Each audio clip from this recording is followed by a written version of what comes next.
ভাই আমি একটা জিনিস বুঝলাম না, এখানে এত বেশি দাম বলে।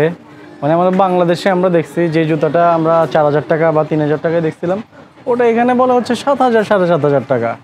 মানে দাম কিন্তু অনেক বেশি বলে ওরা। সো দামাদামি করতে হবে, যেটা মানে বুঝতে পারলাম আর কি।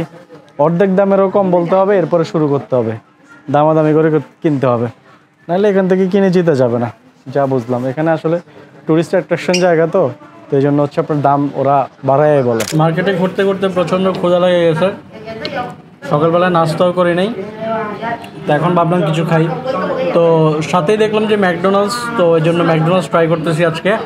আর আমরা যে এখানে আসছি মার্কেটটার নাম বললাম আপনাদেরকে, এই মার্কেটের পাশে কিন্তু পাকিস্তানি অনেক খাবার আছে, সো আপনারা চাইলে ওগুলো ট্রাই করতে পারেন। তো আমরা ম্যাকডোনাল্ডস খাচ্ছি আর কি। তো খাওয়া শেষে আবার যাব। মাথা নষ্ট জায়গা। তো সাথেই থাকবেন, খাওয়া দাওয়া আগে শেষ করি। ওকে, তো আমরা হচ্ছে আবার ট্যাক্সি নিয়ে নিলাম। এখন আমরা যাব হচ্ছে গঞ্জের একটা ইলেকট্রিক মার্কেটে, যেখানে হচ্ছে অনেক ইলেকট্রনিক আইটেম পাওয়া যায়। তো এখন ওই মার্কেটটা আপনাদেরকে ঘুরে দেখাবো। সো এখন যাওয়া যাক এই যে ট্যাক্সিতে। তো এখন আমরা কিন্তু ডিডি করছি, মানে ডিডি যেই ট্রান্সপোর্টেশন সার্ভিস আছে অ্যাপ,